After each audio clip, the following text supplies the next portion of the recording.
अस्सलाम वालेकुम स्टूडेंट्स। आज हमारे लेक्चर का मकसद है हमने दो चैप्टर्स रिवाइज करने हैं, हिस्ट्री ऑफ पाकिस्तान पार्ट 2 और फॉरेन रिलेशंस ऑफ पाकिस्तान। और हमने स्मार्ट सिलेबस के मुताबिक इसको रिवाइज करना है और रिवीजन का मकसद है कि आपके टेस्ट सेशन में आपको तैयारी हो जाए, आप लोग समझ लें कोई टॉपिक्स अगर आपको समझ नहीं आए। तो अगर हम यहाँ पे स्टार्टिंग में देखेंगे तो जुल्फ़िकार अली भुट्टो एरा है, ये आपके स्मार्ट सिलेबस में शामिल नहीं है। और उसके बाद main aspects of economic reforms during 1971 to 1979, ये 1977, ये टॉपिक आपका शामिल है। लेकिन इसके जो सब टॉपिक्स हैं, पहले दो, नेशनलाइजेशन ऑफ इंडस्ट्रीज़ और nationalisation of banks and insurance companies, ये आपके दो टॉपिक्स स्टार्टिंग में स्मार्ट सिलेबस में शामिल नहीं हैं। तो इस चैप्टर का जो पहला टॉपिक जो आपके स्मार्ट सिलेबस के मुताबिक है वो है लेबर रिफॉर्म्स। और लेबर रिफॉर्म्स को उर्दू में कहते हैं लेबर इस्लाहात। और ये मज़दूरों के हवाले से, जो डेली वेजेस पे के वर्कर्स हैं या जो फैक्ट्री लेबर है या जितने लोग इस तरह के मज़दूर तबका है, उनके हवाले से रिफॉर्म्स की गई थी, इस्लाहात की गई थी। तो आपको डेट याद रखनी है, 10 फरवरी 1972 में ये न्यू लेबर पॉलिसी लाई गई थी भुट्टो गवर्नमेंट की तरफ से, मतलब कि जुल्फ़िकार अली भुट्टो साहब की जो गवर्नमेंट थी वो लेकर आई थी। और सबसे पहला पॉइंट इसका है, the representatives of the labourers were included in the administrative committee. उस ज़माने में एक एडमिनिस्ट्रेटिव कमेटी होती थी, उसमें लेबर्स को शामिल किया गया, क्योंकि उससे पहले इस कमेटी के अंदर बड़े डायरेक्टर्स और इस लेवल के लोग हुआ करते थे। तो सबसे पहली जो इस्लाहात लेकर आया गया, उसका पहला पॉइंट है कि इस कमेटी में अब मज़दूर भी शामिल होंगे और उनकी रिप्रेजेंटेशन कितनी फ़ीसद होगी। अगर टोटल स्ट्रेंथ 100 की है तो उसमें से 20% जो लोग हैं वो लेबर हजरात होंगे। और उन लोगों को ये भी राइट दिया जाएगा कि वो लोग अकाउंट्स और स्टोर्स की इन्फॉर्मेशन और इससे रिलेटेड जितनी भी फैक्ट्रीज़ की इन्फॉर्मेशन है उसको चेक कर सकेंगे। दूसरा पॉइंट है एनुअल बोनस। सालाना जो उनको बोनस दिया जाता है वो 1 महीने का दिया जाएगा। और इसके अलावा साथ में स्पेशल बोनसेस भी अनाउंस किए गए जब भी कभी फैक्ट्री में प्रोडक्शन इंक्रीज़ होगी या मुनाफे में फैक्ट्री होगी। तीसरा पॉइंट है, the working time of the labour was rescheduled. पहले 54 आवर्स हुआ करते थे, तो फिर जाके उन्होंने 48 आवर्स किए गए, जिसका मतलब है कि तकरीबन 8 घंटे काम किया जाएगा 6 दिनों में, मंडे टू सैटरडे 8 घंटे काम किया जाएगा, तो 6 8 ज़ार 48। पहले 9 घंटे काम किया जाता था और ऑब्वियसली संडे तो ऑफ होता है। इसके अलावा मज़दूरों को ये भी राइट दिया गया कि ओल्ड एज पेंशन दी जाएगी उनको, मतलब जब रिटायर हो जाएंगे तो उनको पेंशन दी जाएगी, प्लस इंश्योरेंस भी दी जाएगी, मेडिकल फैसिलिटीज़ भी दी जाएंगी, सोशल सिक्योरिटी की स्कीम्स भी स्टार्ट की गई। तो इस तरह के कुछ नए इस्लाहात भुट्टो गवर्नमेंट ने किए जो कि मज़दूरों के फेवर में थे। और इसके अलावा जो बहुत अच्छा एक काम या इकदाम किया गया भुट्टो गवर्नमेंट की तरफ से मज़दूरों के लिए, वो था रेजिडेंशियल एंड एजुकेशनल फैसिलिटीज़, कि उनको घर भी प्रोवाइड किए जाएंगे, जिस तरह के क्वार्टर्स होते हैं गवर्नमेंट एम्प्लॉयज़ के, इसी तरह के घर, और इनको एजुकेशनल फैसिलिटीज़, बच्चों के जो मैट्रिक तक जो है तालीम फ्री होगी। एक इंडस्ट्रियल रिलेशंस कमीशन भी बनाया गया जो कि मज़दूरों के मसाइल हैं उनको हल किया जाएगा, उनकी कोई लड़ाई झगड़ा, उनके आपस के मामलात यूनियन के, उनको हल किया जाएगा। और जूनियर कोर्ट्स, छोटी अदालतें भी बनाएंगी जिनके अंदर इनके मसाइल, इनके जो केसेस हैं उनको उनका फ़ैसला सुनाया जाएगा, उनको हल किया जाएगा। और एक पोस्ट बनाएगी स्टीवर्डशिप की, was created who was responsible for settling differences between mill owners and the laborers। कई बार ओनर्स के दरमियान और जो मजदूर तबका है उनके दरमियान इशूज़ आते थे, तो स्टीवर्डशिप की एक पोस्ट बनाएगी जो इनके मसाइल हल करेगा। और आखिरी है, mill owners were bound to give solid reasons before termination of a labour for job security purpose so that unfair termination could be avoided. फिर साथ में मिल ओनर्स को ये भी बाउंड किया गया कि आप बग़ैर किसी वजह के या सॉलिड रीजंस के अलावा कभी भी किसी मज़दूर को बग़ैर वजह के नहीं निकाल सकते। आपके पास हमेशा एक सॉलिड वजह होनी चाहिए जिसके बाद मज़दूर को निकाला जा सकेगा। नेक्स्ट टॉपिक है आपका स्मार्ट सिलेबस के मुताबिक एग्रीकल्चर रिफॉर्म्स। ये रिफॉर्म्स 1 मार्च 1972 को की गई। और agriculture is the profession of a majority of population in Pakistan. जाहिर सी बात है, पाकिस्तान में जो ज़राअत का काम है वो तकरीबन मैक्सिमम लोग पाकिस्तान में करते हैं। ज़ाहिर है देहाती जो लोग हैं वो तो करते ही ज़राअत का काम है, और इवन शहरों में कई सारे लोग हैं जिनके अपनी ज़मीनें हैं और वो यही काम करते हैं। To save the farmers from exploitation, Bhutto's government announce the following agriculture reforms. उन्होंने कुछ रिफॉर्म्स अनाउंस की जिसकी वजह से ज़राअत को फ़ायदा हुआ, और ख़ासतौर पर फार्मर्स जो थे, जो छोटे तबके के फार्मर्स थे, उनको भी फ़ायदा हुआ। The limit of land ownership irrigated by canals was fixed to 150 acres. ये याद रखने वाली बात है कि दो किस्म की उस टाइम में ज़मीनें थी। एक थी जो कैनाल्स के थ्रू, नहरी निज़ाम के थ्रू पानी दिया जाता था जिनको, वो लिमिट कर दी गई कि एक शख्स के पास 150 एकड़ से ज़्यादा की ज़मीन नहीं हो सकती अगर उसके पास नहरी ज़मीन है, उसको नहर से पानी मिलता है।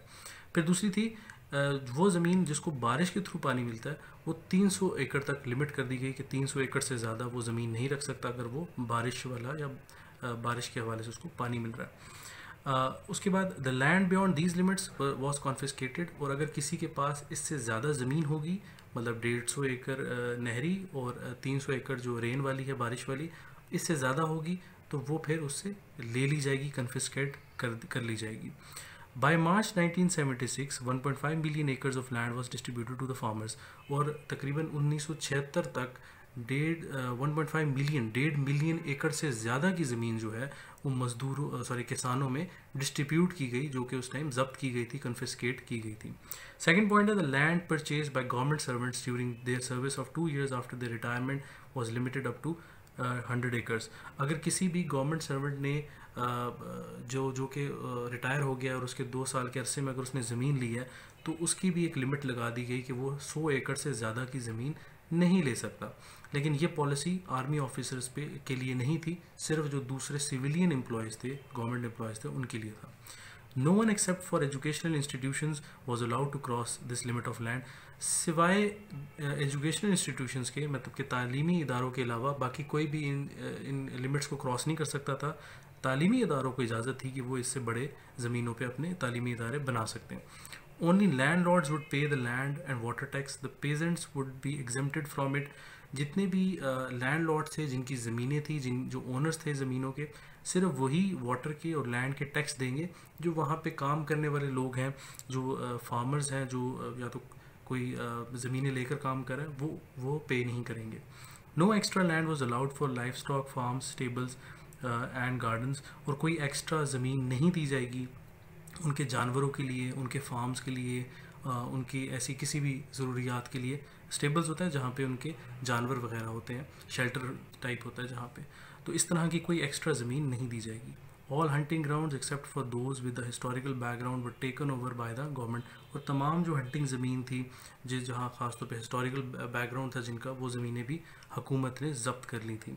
The landlords were not allowed to evict the peasants one sidedly, only those peasants could be evicted who did not give appointments और वायलेटेड द रूल्स। अब जो वहाँ ज़मीन के मालिक थे, वो वहाँ के जो फार्मर्स थे जिन्होंने उनको हायर किया हुआ था, जिनको पेजेंट्स आप कहते हैं, उनको नहीं निकाला जा सकता था, और उनको निकालने के लिए कोई ना कोई उनके पास सॉलिड रीज़न होना चाहिए, और रूल, इस तरह का कोई रूल नहीं था कि वो बग़ैर किसी वजह के वो उस फार्मर को वहाँ से निकाल दें और उससे ज़मीन ले लें। Fragments of land were combined under a new scheme named consolidation of land, और एक नई स्कीम भी आई जिसके तहत ज़मीनों को इकट्ठा किया गया और कुछ हिस्सा ज़मीन का इकट्ठा करके लोगों को दिया गया। Financial aid was given to Anjuman Imdad Bahami, एक इदारा था अंजुमन इमदाद बहामी, उसके तहत लोगों को, फार्मर्स को सपोर्ट किया गया पैसों के हवाले से भी और फार्मिंग की जो मुख्तलिफ टेक्निक्स है उसके हवाले से भी, ताकि लोग ज़्यादा से ज़्यादा फार्मिंग करें और उससे ज़्यादा से ज़्यादा प्रोडक्शन कर सकें। For the purchase of agriculture machinery like tractors, loans were granted to the farmers and landlords on easy instalments, और आसान किस्तों पर उनको ट्रैक्टर्स और मुख्तलिफ़ किस्म के लोन्स दिए गए ताकि वो अपनी मशीनरी वगैरह एग्रीकल्चर के हवाले से ख़रीद सकें। जी, नेक्स्ट टॉपिक है आप लोगों का की एस्पेक्ट्स ऑफ कॉन्स्टिट्यूशन ऑफ 1973। 1973 के आइन के हवाले से हम की पॉइंट्स देखेंगे। सबसे पहला है प्रीएम्बल। प्रीएम्बल होता है इब्तदाइया, स्टार्टिंग में जो भी एक पोर्शन होता है आइन के अंदर, ख़ास तौर पे उसको प्रीएम्बल कहा जाता है। Like the constitution of 1956 and 62, the objectives resolution has been included in the preamble of constitution of 1973 according to which sovereignty belongs to Allah almighty. जिस तरह के 1956 और 62 के आइन के अंदर ऑब्जेक्टिव रेजोल्यूशन ऑफ 1949 जो लियाकत अली ख़ान ने पास करवाया था, जिसके अंदर मेन मकसद था कि जो सॉवरेनिटी है वो अल्लाह सुब्हानहू व तआला की होगी, और उसके बाद कुरान और सुन्नत के मुताबिक जो है तमाम मामलात को चलाया जाएगा। और it was made a regular part of 1973 constitution through an amendment in 1985, और फिर बाद में 1985 के अंदर ज़ियाउल हक साहब ने प्रीएम्बल के इस हिस्से को कॉन्स्टिट्यूशन आइन का एक मेन अंदर हिस्सा बना लिया था। रिटन कॉन्स्टिट्यूशन के अंदर आपको याद जो रखनी है चीज़ें कि इस 1973 का आइन के अंदर 280 आर्टिकल्स हैं, 12 सेक्शंस हैं और 6 जुडिशल रिकॉर्ड्स हैं। अगर आप 1962 के कॉन्स्टिट्यूशन को देखें तो उसके अंदर 250 आर्टिकल्स थे और 1956 मतलब कि 1956 के कॉन्स्टिट्यूशन के अंदर 234 आर्टिकल्स थे। तो ये आपको याद होने चाहिए, कई बार MCQs में ये पूछा जाता है। इसके बाद 1973 का कॉन्स्टिट्यूशन जो है वो फेडरल कॉन्स्टिट्यूशन था। फेडरल कॉन्स्टिट्यूशन का मतलब ये है कि पाकिस्तान के अंदर एक फेडरल कैपिटल होगा जो कि हमारा इस्लामाबाद है, और उसके बाद जो बाकी 4 प्रोविंसेस होंगे वो फेडरेटिंग यूनिट्स होंगे, मतलब कि वो नीचे कैपिटल के अंडर काम कर रहे होंगे। तो बहुत सारी पॉलिसी जो है मेजर वो कैपिटल उसको बनाएगी और कुछ पावर्स जो हैं वो प्रोविंसेस को दी जाएंगी। और इसके साथ साथ हमारे जो 2 हिस्से ट्राइबल एरियाज़ के हैं वो है फाटा फेडरली एडमिनिस्ट्रेड ट्राइबल एरियाज़ और पाटा प्रोविंशियली एडमिनिस्ट्रेड ट्राइबल एरियाज़। उसके बाद सेमी रिजिड कॉन्स्टिट्यूशन है। सेमी रिजिड कॉन्स्टिट्यूशन के अगर मैं आपको एक्सप्लेन करना चाहूँ तो 3 किस्म के कॉन्स्टिट्यूशंस होते हैं। एक होता है रिजिड, एक होता है सेमी रिजिड और एक होता है फ्लेक्सिबल। फ्लेक्सिबल कॉन्स्टिट्यूशन वो होता है जिसके अंदर बहुत आराम से आप चेंजेस कर सकते हैं, कि आपने कोई बिल पास किया, कोई अमेंडमेंट लेकर आए, कोई तब्दीली लेकर आना चाहते हैं आप आइन के अंदर, तो आप आसानी से उसको पास करवा लेते हैं। सेमी रिजिड होता है कि इसके अंदर आप इतनी आसानी से चेंजेस नहीं कर सकते, आपको कुछ एक लोग चाहिए जो तमाम लोग मुत्तफ़िक हों अगर उस बात पे, तो फिर आप उसके अंदर तब्दीली कर सकते हैं। और लास्ट है रिजिड कॉन्स्टिट्यूशन, जिसके अंदर आप बहुत मुश्किल से ही कोई तब्दीली कर सकते हैं जब तक कि तमाम लोग मुत्तफ़िक ना हो। तो हमारा जो पाकिस्तान का 1973 का आइन है उसके अंदर अगर आप 2/3 मेजॉरिटी पार्लियामेंट में अगर अग्री होती है, जिसके अंदर नेशनल असेंबली भी शामिल है, कौमी असेंबली, और आपकी सेनेट भी शामिल है, लोअर हाउस और अपर हाउस दोनों शामिल हैं, और अगर वो अग्री करते हैं कि जी ठीक है हम इसके अंदर कॉन्स्टिट्यूशन में कोई तब्दीली करना चाहते हैं, तो फिर पूरी असेंबली के अंदर 66.66% मतलब 2/3 मेजॉरिटी अगर उस पर अग्रीड होती है तो फिर ये तब्दील हो सकता है। अगर उससे थोड़ा सा भी कम एक बंदा कह देता है, अगर 66 से 65% लोग एग्री होते हैं और बाकी लोग एग्री नहीं होते, तो फिर अमेंडमेंट नहीं हो सकती। नेक्स्ट पॉइंट है नेशनल लैंग्वेज का। जैसे कि 1962 और 1956 के कॉन्स्टिट्यूशन में उर्दू और बंगाली ज़बान नेशनल लैंग्वेज थी हमारी। 1973 के कॉन्स्टिट्यूशन में सिर्फ उर्दू ही नेशनल लैंग्वेज थी, और ये भी डिसाइड किया गया था कि अगले 15 सालों में ऐसी अरेंजमेंट्स की जाएंगी जिसकी वजह से उर्दू को फिर बाद में ऑफिशियल लैंग्वेज भी बनाया जाएगा। लेकिन इस 15 साल के दौरान में उन्होंने ये डिसाइड किया इंग्लिश को हम ऑफिशियल लैंग्वेज रखेंगे, लेकिन अभी तक इंग्लिश ही हमारी ऑफिशियल लैंग्वेज चल रही है। कुछ कोशिशें ज़रूर की गई हैं लेकिन अभी तक हम कामयाब नहीं हुए कि उर्दू हमारी ऑफिशियल लैंग्वेज बन जाए। इस्लामिक कॉन्स्टिट्यूशन है, और जाहिर सी बात है हमें पता है कि जैसे हमारे प्राइम मिनिस्टर साहब जो हैं वो मुस्लिम होने चाहिए, प्रेसिडेंट भी मुस्लिम होना चाहिए। इसके अलावा तमाम जो चीज़ें हमारी कुरान और सुन्नत के मुताबिक चलती हैं, तमाम कानून हमारे तमाम आइन की जो शिक्के हैं वो कुरान और सुन्नत के मुताबिक होनी चाहिए। और इसके अलावा जितनी भी आपकी ज़कात और उफ़ाक़ और अशर जो हैं उन चीज़ों को इन्फोर्स किया जाता है, और ये भी कहा जाता है कि जो सूद है, इंटरेस्ट है, उसको अबॉलिश किया जाए। तो हमारा आइन जो है हर तरह से इस्लामिक है। इंडिपेंडेंट जुडिशरी, और ये भी कहा गया कि इस आइन के अंदर के तमाम जो जुडिशरी होगी, जजेस होंगे, अदालतें होंगी, वो आज़ाद होंगी, और आज़ाद इस सेंस में होंगी कि उनकी अपनी जॉब्स होंगी, जॉब सिक्योरिटी होगी, सैलरी उनकी अपनी होगी, उनको सिक्योरिटी प्रोवाइड की जाएगी ताकि वो आसानी से इंसाफ के साथ फैसले कर सकें जो उनके लिए ज़रूरी है। उसके बाद है पार्लियामेंट्री कॉन्स्टिट्यूशन। अगर हम अपने कॉन्स्टिट्यूशन को देखें तो इसके अंदर एक पार्लिमानी निज़ाम है। हमारे पास 2 हाउसेज़ हैं, एक अपर हाउस है जिसको सेनेट कहते हैं, एक लोअर हाउस है जिसको नेशनल असेंबली कहते हैं। नेशनल असेंबली के अंदर जो पार्लियामेंट हमारी नेशनल असेंबली, इसके अंदर हमारे जो हेड हैं वो प्राइम मिनिस्टर ऑफ पाकिस्तान होते हैं, और बाकी जो ओवरऑल पार्लियामेंट के जो ओवरऑल अगर आप हेड समझे जाएँ किसी तरह से, तो वो प्रेसिडेंट ऑफ पाकिस्तान होते हैं। और प्रेसिडेंट ऑफ पाकिस्तान को भी parliament plus provincial assembly select करती हैं, और प्राइम मिनिस्टर को सिर्फ नेशनल असेंबली इलेक्ट करती है। तो देखा जाए तो हमारा एक पार्लिमानी निज़ाम है जिसके अंदर जितने भी पार्लियामेंट में लोग बैठे होते हैं उनके कंसेंसस के साथ, उनकी मर्ज़ी के साथ मुल्क के अंदर कानून भी नाफिज होता है, कानून बनाए भी जाते हैं, और आइन के अंदर भी इसी हवाले से तब्दीलियाँ भी की जा सकती हैं।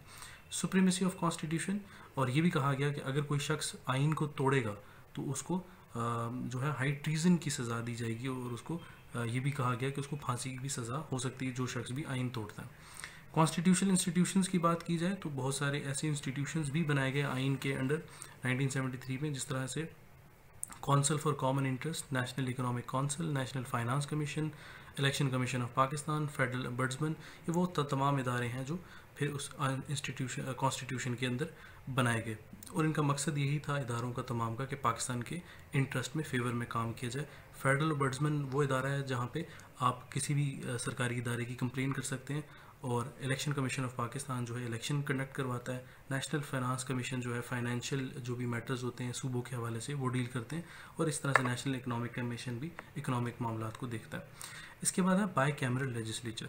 बाई कैमरल मीन्स जैसे मैंने आपको बताया दो हाउसेज हैं, एक अपर हाउस है और एक लोअर हाउस है। अपर हाउस सेनेट कहलाता है, लोअर हाउस नेशनल असेंबली कहलाता है, और सेनेट के अंदर तमाम सूबों की रिप्रेजेंटेशन होती है, और इसी तरह नेशनल असेंबली के अंदर भी मुख्तलिफ हलकों से लोग जीत कर आते हैं, और वो उनकी सूबाई लेवल पे उनकी पॉपुलेशन के मुताबिक डिवीज़न हुई हुई है। तो नेशनल असेंबली के अंदर 342 सीट्स हैं, और सेनेट के अंदर 104 सीटें। तो जब ये इकट्ठी होती है पार्लियामेंट, जिसको आप उर्दू में मजलिस शोरा कहते हैं, तो इसके अंदर टोटल 446 सीट्स होती हैं। कॉन्स्टिट्यूशन का आखिरी पॉइंट है फंडामेंटल राइट्स, जो बुनियादी हकूक़ हैं। 1973 के कॉन्स्टिट्यूशन के मुताबिक ये बुनियादी हकूक़ भी तमाम इंसानों को दिए जाएंगे, तमाम सिटीजन्स को दिए जाएंगे जो पाकिस्तान का हिस्सा है, चाहे वो मुसलमान हैं या चाहे वो किसी और मज़हब से ताल्लुक़ रखते हैं।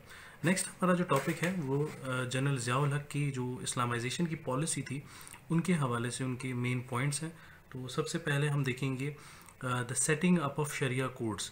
तो इस्लामाइजेशन की पॉलिसी को फॉलो करते हुए सबसे पहला काम उन्होंने क्या किया था सर ज़ियाउल हक साहब ने, कि एक शरिया कोर्ट के हवाले से उन्होंने अमेंडमेंट की थी, चेंज लेकर आए थे। उन्होंने कहा था कि जितनी भी हाई कोर्ट्स हैं उसके अंदर शरिया बेंच बनाया जाएगा, मतलब शरीयत के मुताबिक कुछ लोग वहाँ पे जजेस बनाए जाएंगे। और 10 फरवरी 1979 को ये फ़ैसला लिया गया, और ये भी कहा गया जो वहाँ पे जजेस होंगे वो उलेमा होंगे, तमाम उलेमा होंगे वहाँ पे जजेस। और फेडरल शरीयत कोर्ट्स इंस्टेड ऑफ शरीयत benches were set up in 1980s, और फिर शरीयत बेंचेस को फिर रिप्लेस किया गया। उन्होंने कहा कि जी अब फेडरल शरीयत कोर्ट बनेगी, जो कि आज भी इस्लामाबाद में मौजूद है, और ये शरीयत कोर्ट 1980 में सेटअप हुई। और यहाँ पे तमाम वो मामला जो इस्लाम की इंटरप्रिटेशन के हवाले से हैं, इस्लाम की समझ के हवाले से हैं, यहाँ पे फिर फैसले लिए जाएंगे। और the appeals against the decisions of federal Shariat court are heard by the Shariat appellate bench of the supreme court. और जो फैसले अगर किसी को इख्तलाफ है फेडरल शरीयत कोर्ट के फैसले से, वो अगर उसको नहीं मानता तो फिर वो शरीयत अपीलेट बेंच जो है सुप्रीम कोर्ट का, उसके अंदर जाके अपील कर सकता है। इम्प्लीमेंटिंग ऑफ शरीयत ऑर्डिनेंस, द गवर्नमेंट पास शरीयत ऑर्डिनेंस इन 1979, और फिर हुकूमत ने उस टाइम 1979 में ही एक शरीयत ऑर्डिनेंस नाफिज किया, जिसके तहत चोरी करना, शराब पीना, रेप और ये तमाम किस्म के जो केस हैं इनको शरीयत लॉ के अंडर देखा जाएगा, डील किया जाएगा। तो इसको जो दूसरा लॉ है उसके तहत नहीं देखा जाएगा। ज़कात एंड अशर ऑर्डिनेंस, और ज़कात के हवाले से भी ये कहा गया कि 2.5% जो है वो ज़कात बैंक अकाउंट से रमज़ान की पहली तारीख को हर साल डिडक्ट की जाएगी। This zakat money is distributed among the deserving people by the zakat council, और ये तमाम जो पैसा जमा होगा ये ज़कात काउंसिल जो है इसको तमाम लोगों में डिस्ट्रीब्यूट की जाएगी। प्लस 10% अशर deducted from annual agriculture produce was started in 1983। 1983 में ये भी फैसला किया गया, तो जो आपकी प्रोडक्शन होती है ज़राअत के थ्रू, उसमें से 10% अशर की कटिंग होगी।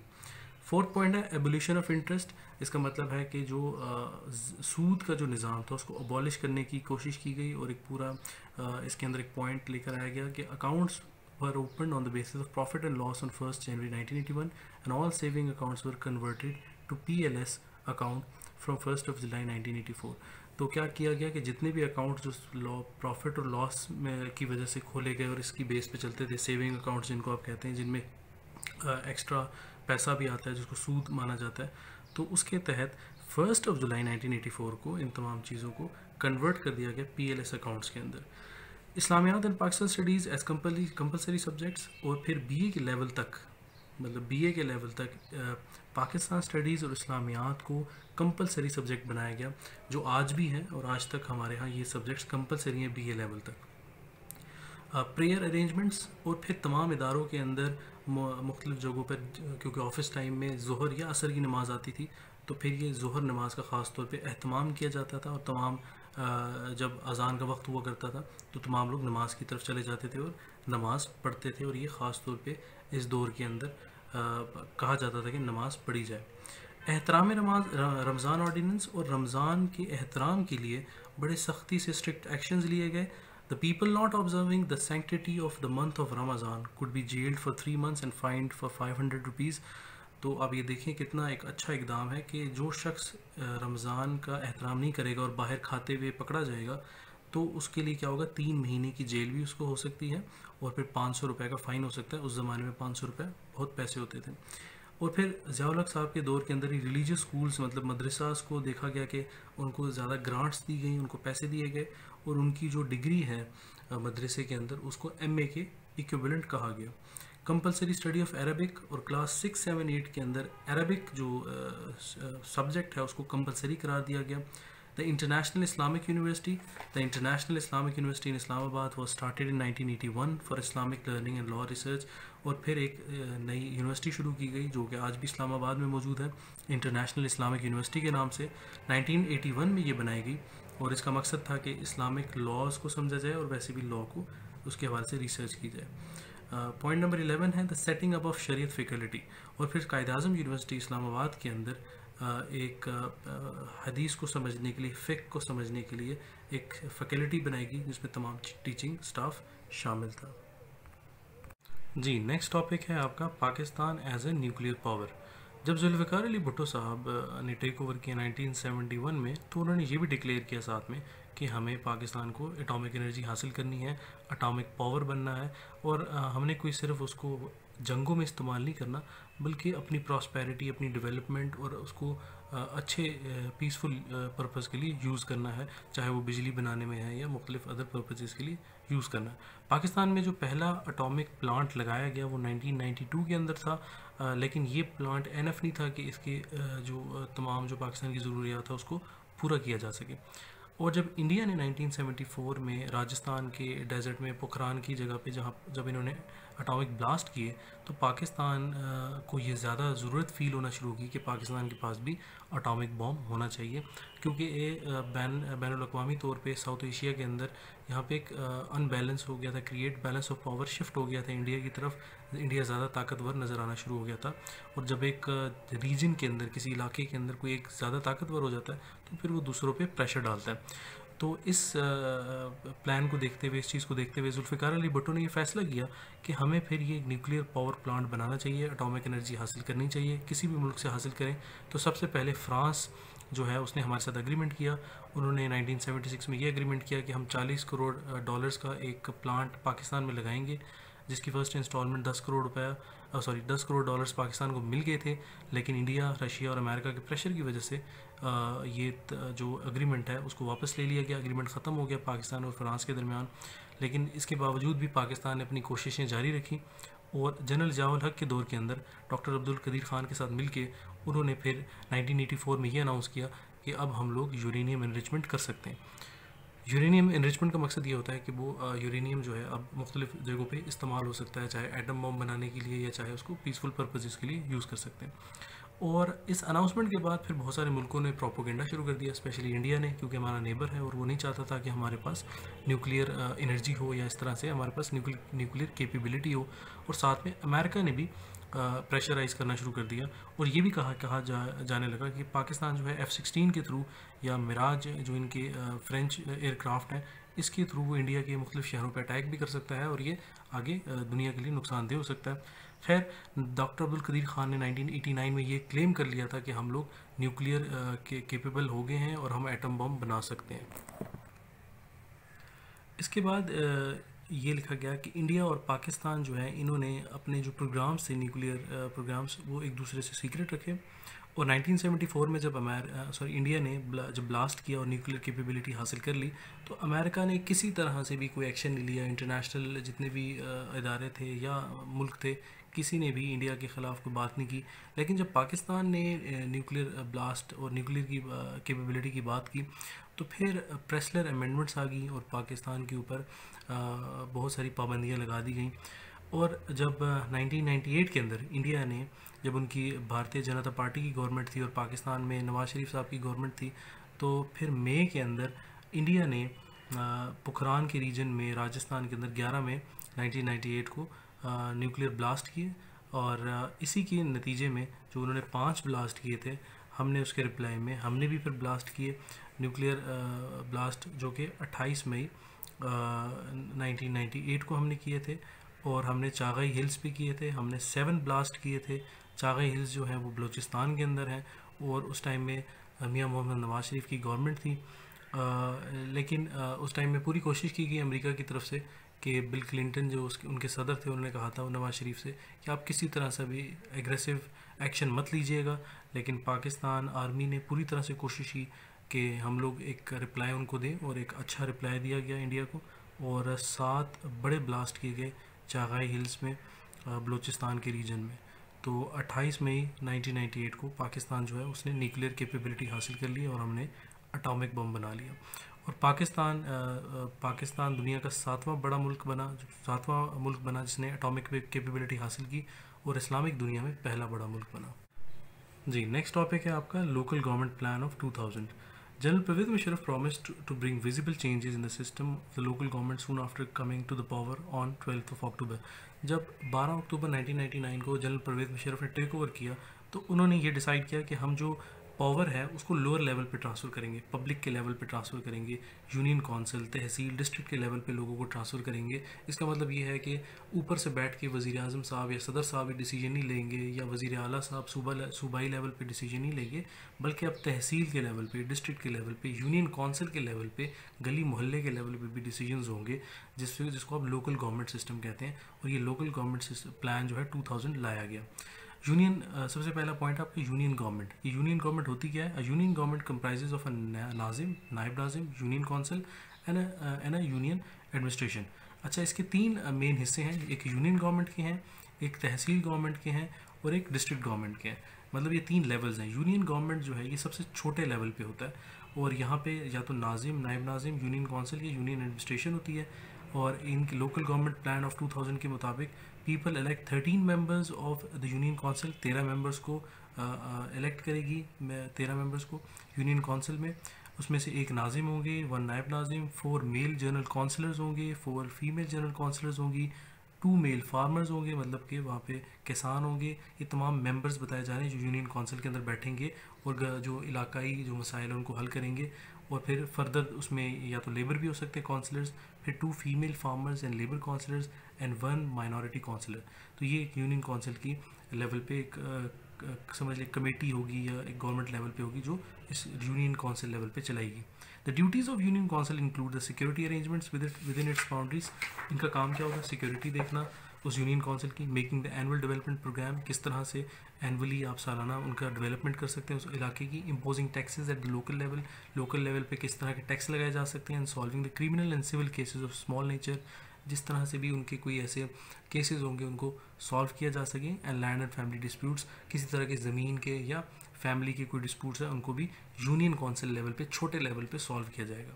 इसके बाद है तहसील गवर्नमेंट, ये जो इससे थोड़ा सा ऊपर आ जाते हैं। ठीक है, तहसील लेवल पे क्या होगा कि वहाँ पे tehsil nazim, naib tehsil nazim, tehsil council and tehsil administration होगी।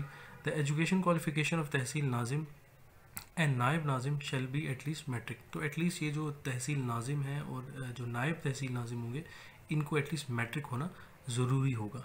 दे will be elected by the union councillors present in tehsil. The tehsil nazim is the administrative head of the tehsil.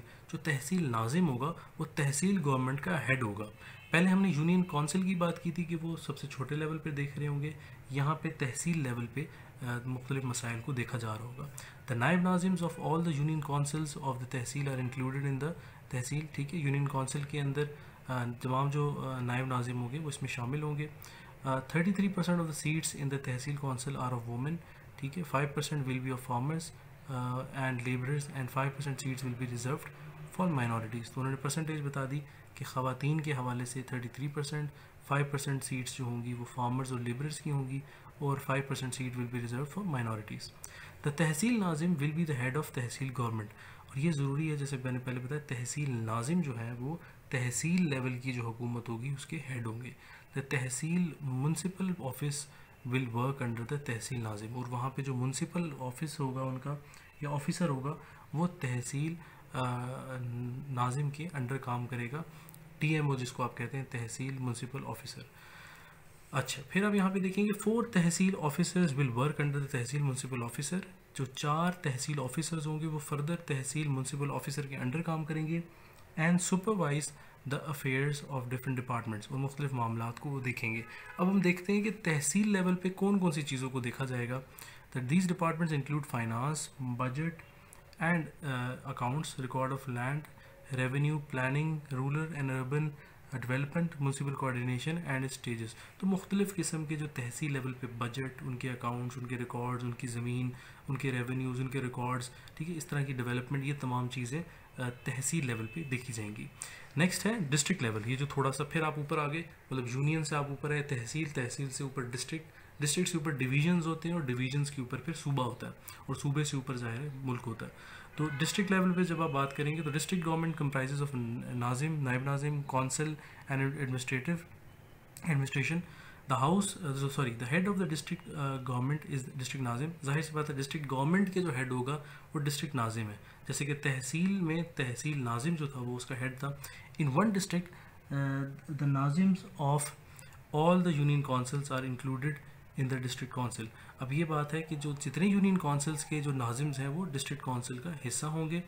Out of the total seats, जितनी भी टोटल सीट्स हैं उसमें 33% वही ख़वातीन की होंगी, 5% जो है वो फार्मर्स और लेबरर्स को दी जाएगी और 5% जो है वो माइनॉरिटीज़ के लिए होंगी। नेक्स्ट ये बता रहा है कि किसी एक डिस्ट्रिक्ट में नाजिम, जो डिस्ट्रिक्ट लेवल का नाजिम है और नायब नाजिम है, उसको कैसे इलेक्ट किया जाएगा। तो तमाम जो यूनियन काउंसिल के नाजिम्स हैं और बाकी इनके जो नायब नाजिम्स हैं ये क्या करेंगे, वहाँ पे वोट करेंगे और किसी डिस्ट्रिक्ट नाजिम और नायब नाजिम को इलेक्ट करेंगे। The district Nazim is the head of all the administrative powers. जैसे मैंने बताया कि डिस्ट्रिक्ट लेवल पे जो नाजिम है वो तमाम मामलात का हेड होगा, वो देख रहा होगा। The district police and administration are answerable to the district nazim. और ये भी बहुत इंपॉर्टेंट है, किसी भी डिस्ट्रिक्ट के अंदर, किसी भी ज़िले के अंदर जो वहाँ पे पुलिस होगी और एडमिनिस्ट्रेशन होगी वो डिस्ट्रिक्ट नाजिम को जवाबदेह होगी। The district Nazim provides political leadership and is responsible for the development and prosperity of his district. और ये डिस्ट्रिक्ट नाजिम ना सिर्फ सियासी मामलात और उनको देख रहा है और ना सिर्फ उनका लीडर है, बल्कि वो वहाँ की डेवलपमेंट का भी जिम्मेदार है। वहाँ पे जो भी तरक्की होगी उसका वो जिम्मेदार होगा और वो देख रहा होगा। The administration of the district is run by the district coordination officer. जैसे कि हमने देखा था तहसील को रन करने वाले तहसील म्यूनसिपल ऑफिसर थे, यहाँ पे डिस्ट्रिक्ट कोऑर्डिनेशन ऑफिसर जिसको DCO कहते हैं वो देख रहा होता है। The district administration is comprised of different departments and the head of every department is called the executive district officer. और यहाँ पे मुख्तलिफ डिपार्टमेंट होते हैं ज़ाहिर है ज़िले लेवल पे, क्योंकि ज़िला एक बड़ा लेवल होता है। और यहाँ पे तमाम ऑफिसर जो होते हैं डिपार्टमेंट के अंदर उनको EDO कहते हैं, executive district officer. The district administration frames the rules and regulation for the district. और ज़ाहिर है जो डिस्ट्रिक्ट एडमिनिस्ट्रेशन है वही बना रही होती है क्या कानून है, क्या मामलात हैं। After getting the approval of the district nazims and district council for different programs and budget, it gets them implemented in the district. और जितने भी प्रोग्राम्स और बजट वगैरह मिलता है डिस्ट्रिक्ट नाजिम के थ्रू, फिर इनको इम्प्लीमेंट करते हैं यही एग्जेक्टिव डिस्ट्रिक्ट ऑफिसर्स और district coordination officers. The district government also had the powers to impose tax, it can increase और डिक्रीज देम। और डिस्ट्रिक्ट गवर्नमेंट के पास ये भी पावर होती है कि वो टैक्सेस इम्पोज कर सकें। जी, नेक्स्ट टॉपिक है आपका 2002 elections and restoration of democracy. Urdu में है इंतखाबात 2002 और बहाली जमहूरियत। सबसे पहला पॉइंट है कंडीशन ऑफ BA। तो BA की सबसे पहले कंडीशन लगाएगी कि कोई भी कैंडिडेट जो इलेक्शन में हिस्सा लेगा उसका मिनिमम तालीम जो है वो BA होना लाजिम है। ये 2002 के इलेक्शंस में जो अक्टूबर के अंदर हुए थे उसके हवाले से है। और जनरल परवेज़ मुशर्रफ साहब नवंबर 2002 में 5 साल के लिए सदर इलेक्ट हुए थे। उसके बाद इसका सेकंड पॉइंट है 2002 के इलेक्शंस के हवाले से absolute authority of general Parvez Musharraf. एक लीगल फ्रेमवर्क ऑर्डर आया था जिसके तहत जनरल परवेज़ मुशर्रफ को अल्टीमेट पावर्स दी गई कि वो कोई भी गवर्नर लगा सकते हैं, आर्म फोर्सेस के हेड चेंज कर सकते हैं, चीफ इलेक्शन कमिश्नर लगा सकते हैं, chairman of federal public service commission लगा सकते हैं और असेंबलियों को ख़त्म कर सकते हैं, तहलील कर सकते हैं, डिज़ोल्व कर सकते हैं। और यही LFO का जो इशू था, बाद में ये वज़ीर आज़म जो उस ज़माने में मीर ज़फ़रुल्लाह ख़ान जमाली थे उनके दरमियान और परवेज़ मुशर्रफ साहब के दरमियान इख्तलाफ भी हुआ और इसी की वजह से फिर वो साइड पे भी हो गए। और अपोजिशन का हमेशा से ये रहा कि वो नहीं चाहते थे कि जनरल परवेज़ मुशर्रफ के पास अल्टीमेट पावर्स हों, क्योंकि वो एक आर्मी के जनरल भी थे और ज़ाहिर है वो एक मार्शल लॉ के तहत आप समझे वो आए थे, टेक ओवर किया था उन्होंने। तो इसके अलावा फिर उसके बावजूद भी नेशनल असम्बली के अंदर जनरल परवेज़ मुशर्रफ 1 जनवरी 2004 को दोबारा सदर इलेक्ट हुए थे, और इस कंडीशन के तहत इलेक्ट हुए थे कि 2008 के अंदर वो इलेक्शंस करवाएंगे, और 2008 के अंदर जब इलेक्शंस होंगे तो वो दोबारा अगले 5 साल के लिए सदर इलेक्ट होंगे। और फिर 2008 के अंदर वो वाकई ही फिर दोबारा सदर इलेक्ट हुए, और जब पीपल उस टाइम पर इलेक्शंस हुए 2008 में, तो फिर पीपल्स पार्टी और PMLN ने मेजॉरिटी गेन की, लेकिन हुकूमत जो है वो पीपल्स पार्टी ने बनाई, और उनके वहाँ पहले वज़ीर आज़म जो वहाँ बने वो यूसुफ रज़ा गिलानी साहब थे। और लेटर ऑन हमने ये भी देखा कि परवेज़ मुशर्रफ साहब फिर 1 साल के उसी दौर के अंदर फिर वो वहाँ सदर पाकिस्तान की पोस्ट से हट गए, और उसके बाद फिर प्रेसिडेंट जरदारी जो है उन्होंने वो इलेक्ट हो गए और वो सदर बन गए। तो यहाँ पे आपका चैप्टर हो जाता है एंड, और इसके बाद आपके कुछ MCQs और शॉर्ट क्वेश्चंस हैं। तो आप लोग इस चैप्टर को अगर ध्यान से सुनेंगे इस वीडियो को, तो मेरा नहीं ख्याल आपको इनको सॉल्व करने में कोई इशू आएगा। अगर फिर भी कोई इशू आता है तो आप मुझसे क्वेश्चंस कर सकते हैं। Thank you very much.